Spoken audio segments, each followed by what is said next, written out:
दोस्त, आप सभी कैसे हैं। आज हम क्लास 10 का फिजिक्स का चैप्टर 1 प्रकाश आज हम लोग पढ़ेंगे, इसको समझेंगे। प्रकाश क्या है, प्रकाश की परिभाषा समझेंगे, प्रकाश के गुण समझेंगे। चलिए हम प्रकाश पर चलते हैं। ये है प्रकाश, इसको इंग्लिश में लाइट कहते हैं। तो प्रकाश क्या है, तो प्रकाश एक प्रकार की ऊर्जा है। और प्रकाश की परिभाषा क्या है, तो प्रकाश एक प्रकार की ऊर्जा है जो हमारे दृष्टिगत ज्ञान को जागृत करता है, प्रकाश कहलाता है। प्रकाश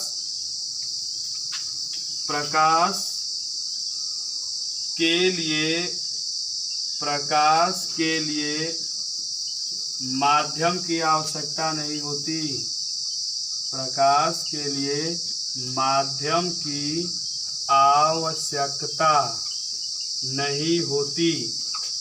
प्रकाश के लिए माध्यम की आवश्यकता नहीं होती। प्रकाश के लिए माध्यम की आवश्यकता नहीं होती। प्रकाश के गुण, प्रकाश के गुण देखेंगे।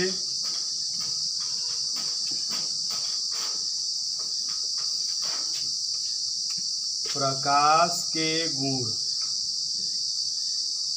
प्रकाश के गुण।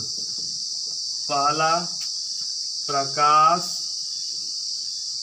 सीधी रेखा में गमन करता है। प्रकाश सीधी रेखा में गमन करता है, गमन करता है। नंबर 2, प्रकाश निर्वात में, प्रकाश निर्वात में गमन कर सकता है। प्रकाश निर्वात में गमन कर सकता है। प्रकाश का निर्वात में चाल, प्रकाश का निर्वात में चाल 3×10⁸ मीटर प्रति सेकेंड होता है। नंबर 4, प्रकाश के लिए माध्यम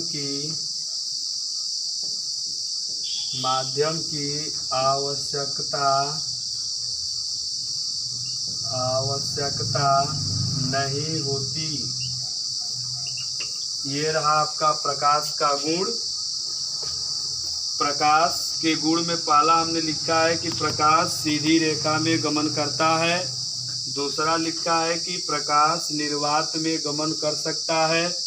प्रकाश का निर्वात में चाल 3×10⁸ मीटर प्रति सेकेंड होता है। और प्रकाश के लिए माध्यम की आवश्यकता नहीं होती। अब हम लोग देखेंगे पुंज के प्रकार।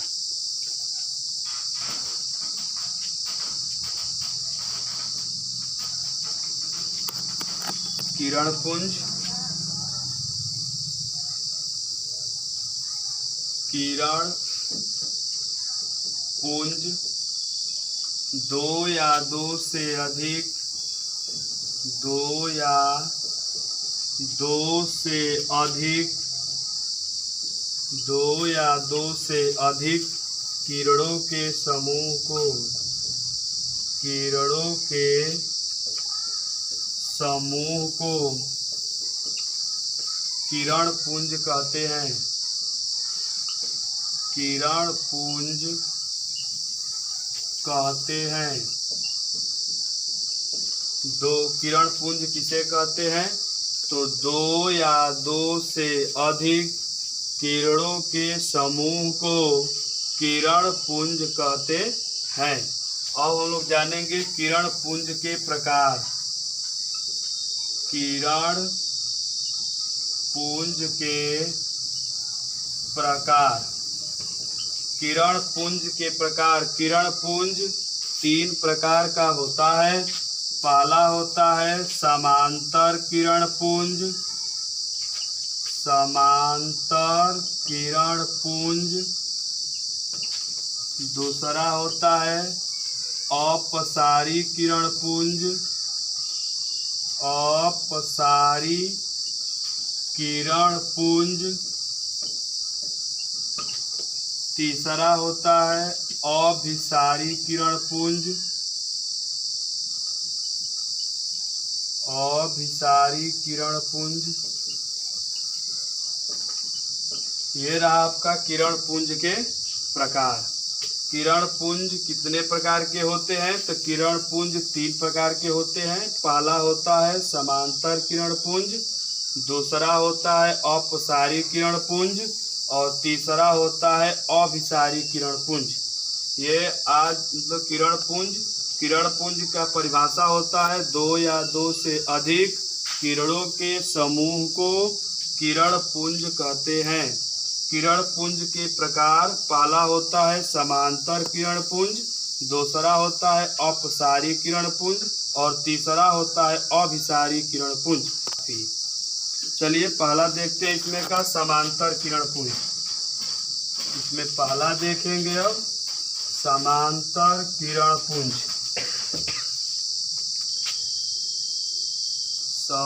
समांतर किरण पुंज।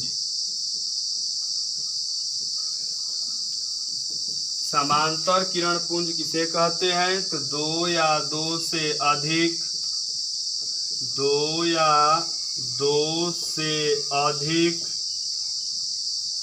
2 या 2 से अधिक प्रकाश की किरणें, प्रकाश की किरणें एक दूसरे के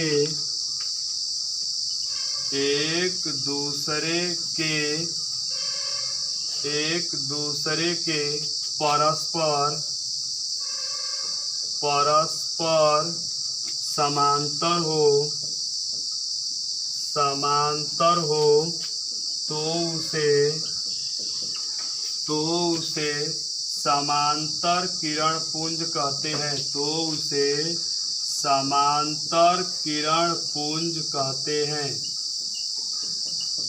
कोई पूछेगा समांतर किरण पुंज किसे कहते हैं? तो 2 या 2 से अधिक प्रकाश की किरणें एक दूसरे के परस्पर समानांतर हो तो उसे समांतर किरण पुंज कहते हैं। या इसको लिख सकते हैं 2 या 2 से अधिक प्रकाश की किरणें एक दूसरे के परस्पर समानांतर गमन करती हो तभी भी हम कह सकते हैं उसको समांतर किरण पुंज।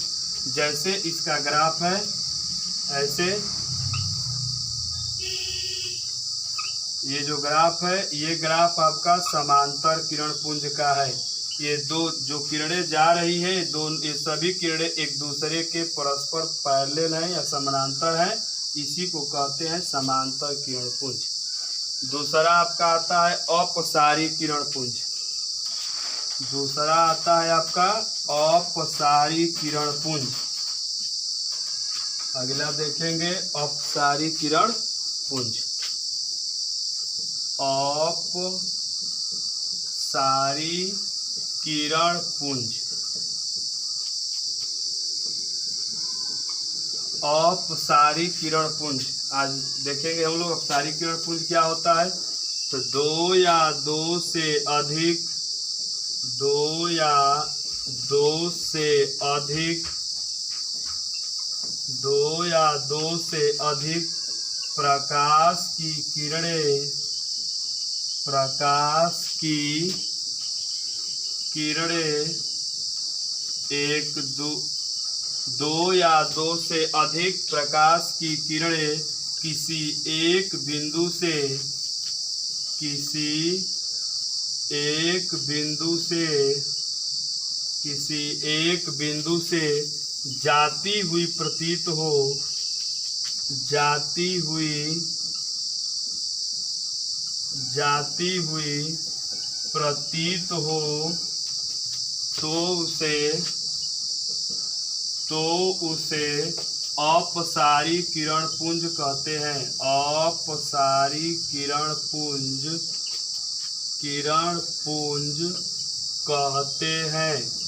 कोई पूछेगा कि अपसारी किरण पुंज किसे कहते हैं, तो दो या दो से अधिक प्रकाश की किरणें किसी एक बिंदु से जाती हुई प्रतीत हो तो उसे अपसारी किरण पुंज कहते हैं। अपसारी किरण पुंज का ग्राफ, ये एक बिंदु मान लेते हैं, इस बिंदु से ऐसे प्रकाश जाएगा और तीर को ऐसे दिखा देंगे। ये रहा आपका अपसारी किरण पुंज, एक बिंदु से दूर जाता हुआ प्रतीत हो रहा है। अपसारी किरण पुंज किसे कहते हैं, तो दो या दो से अधिक प्रकाश की किरणें किसी एक बिंदु से जाती हुई प्रतीत हो तो उसे अपसारी किरण पुंज कहते हैं। ये है आपका बिंदु, ये बिंदु है और इस बिंदु से प्रकाश की किरणें दूर जाती हुई प्रतीत हो रही हैं, इसी को कहते हैं अपसारी किरण पुंज। अब देखेंगे अगला है अभिसारी किरण पुंज। अभिसारी किरण पुंज क्या होता है? अभिसारी किरण पुंज, अभिसारी किरण पुंज, अभिसारी किरण पुंज क्या होता है, तो दो या दो से अधिक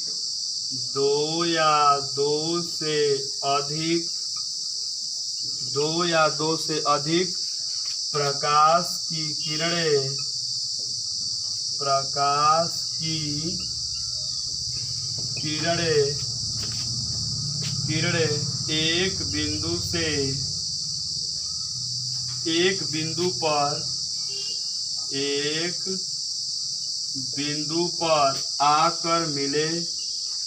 एक बिंदु पर आकर मिले तो इसे अभिसारी किरण पुंज कहते हैं। अभिसारी किरण पुंज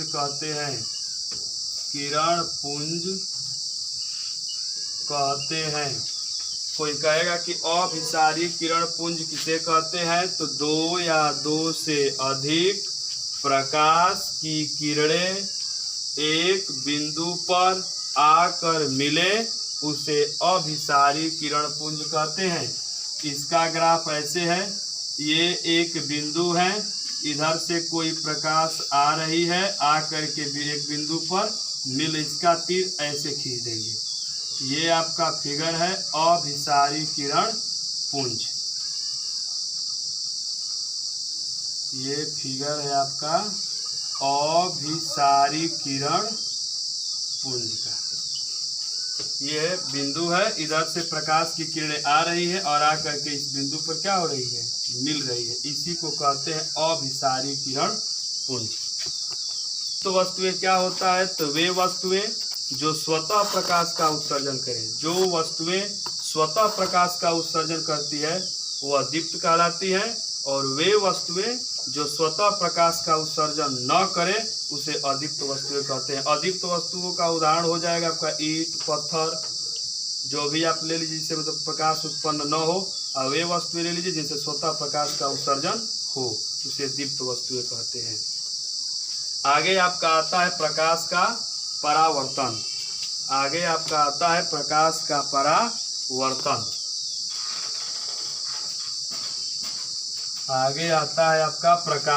परावर्तन।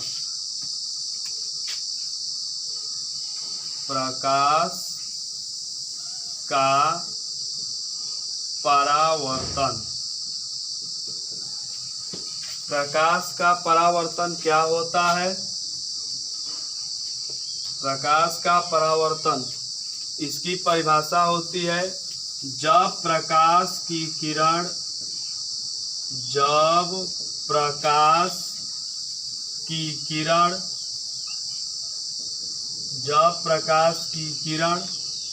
एक माध्यम से चलकर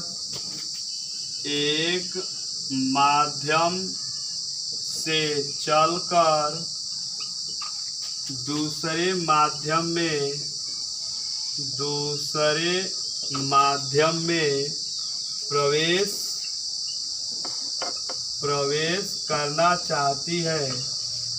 प्रवेश करना चाहती है तो किसी चिकने तल से टकराकर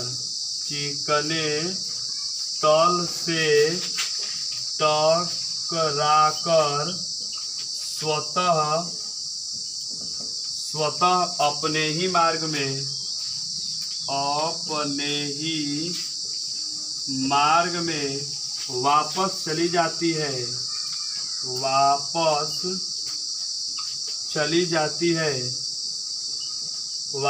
वापस चली जाती है तो इसे प्रकाश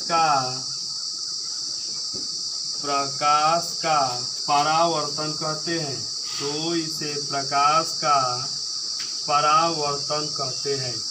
कोई पूछेगा प्रकाश का परावर्तन किसे कहते हैं? तो जब प्रकाश की किरण एक माध्यम से चलकर दूसरे माध्यम में प्रवेश करना चाहती है तो किसी चिकने तल से टकराकर वह स्वतः अपने ही मार्ग में वापस चली जाती है तो इसे प्रकाश का परावर्तन कहते हैं। इसका ग्राफ ये है, ये मान लेते हैं, इसको कलई कर देते हैं,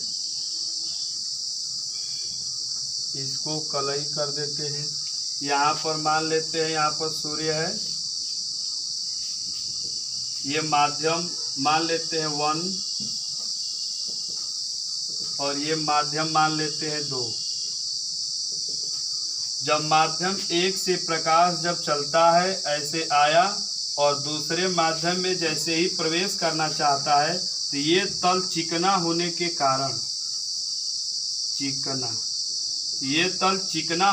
कारण ये प्रकाश जैसे ही आता है और इधर से टकरा करके पुनः अपने ही मार्ग में वापस चला जाता है। माध्यम 1 से आया और टकरा करके माध्यम 1 में ही चला गया, इसी को कहते हैं प्रकाश का परावर्तन। इसके बीच में एक ऐसे डाल देंगे, इसको अभिलंब कहते हैं। और जो प्रकाश की किरण जो आती हुई प्रतीत होती है इसको कहते हैं अपवर्तन। जो किरण आती है उसको कहते हैं आपतित किरण और जो टकरा कर जाती है उसको कहते हैं परावर्तित किरण। और ये जो बीच में है इसको कहते हैं अभिलंब। और ये जो बिंदु होता है जहाँ पर आपतित किरण, परावर्तित किरण और अभिलंब जहाँ पर मिलते हैं, इस बिंदु को कहते हैं आपतन बिंदु। इस बिंदु को कहते हैं आपतन बिंदु। एक बार फिर से देख लीजिए प्रकाश का परावर्तन क्या है। तो जब प्रकाश की किरण एक माध्यम से चलकर दूसरे माध्यम में प्रवेश करना चाहती है तो किसी चिकने तल से टकराकर वह स्वतः अपने ही मार्ग में वापस चली जाती है तो इसे प्रकाश का परावर्तन कहते हैं। अब ये रहा फिगर, ये सूर्य मान लेते हैं, ये माध्यम 1 है और ये माध्यम 2 है और ये चिकना तल है बीच में। और जो है यहाँ सूर्य का प्रकाश है, सूर्य के प्रकाश से किरण आ रही है, वह माध्यम 1 से चलकर माध्यम 2 में जाना चाहती है, लेकिन चिकना तल होने के कारण यह माध्यम 1 में ही अपने ही मार्ग में वापस चली जाती है। आने वाली किरण को कहते हैं आपतित किरण और जाने वाली किरण को कहते हैं परावर्तित किरण। और जो इसके बीच में जो ऐसे लाइन खींचे हैं इसको कहते हैं अभिलंब।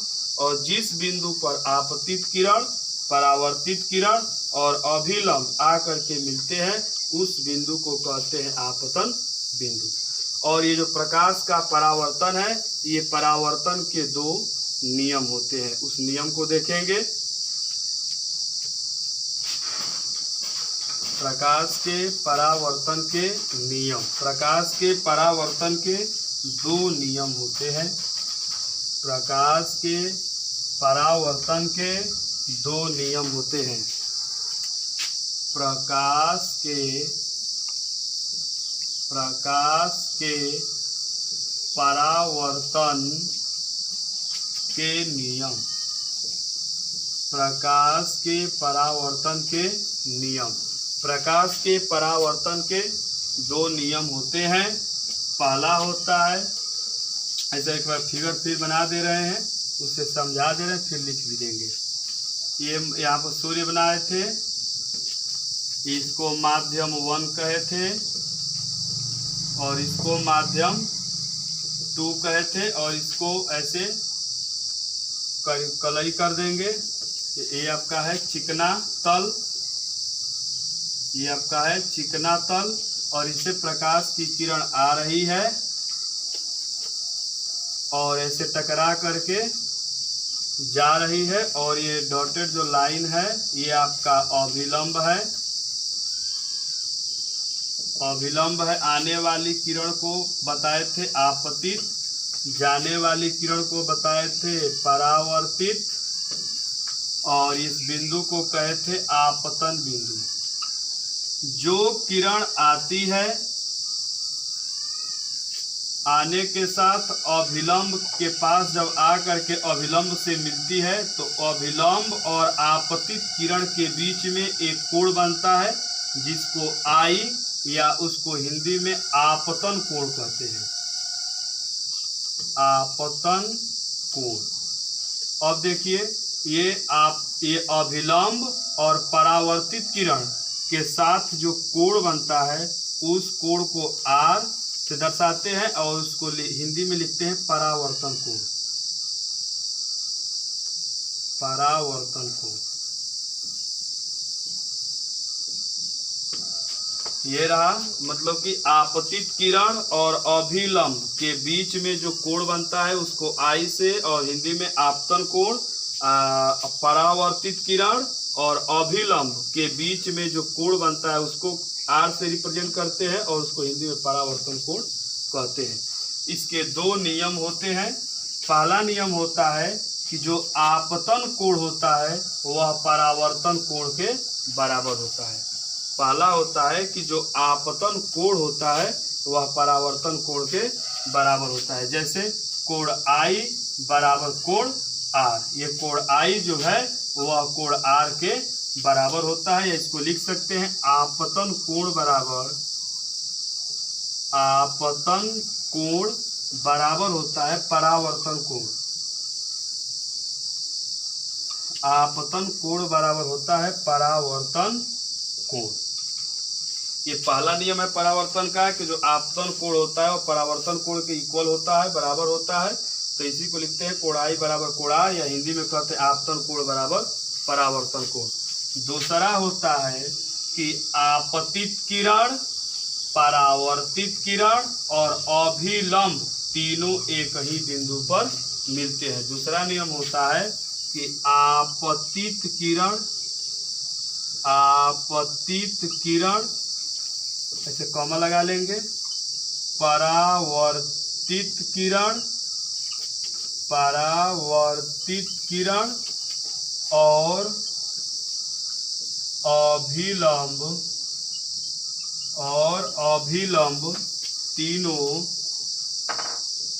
तीनों एक ही बिंदु पर, तीनों एक ही बिंदु पर स्थित होता है, स्थित होता है। उस बिंदु को आपतन बिंदु कहते हैं। ये है प्रकाश के परावर्तन के नियम।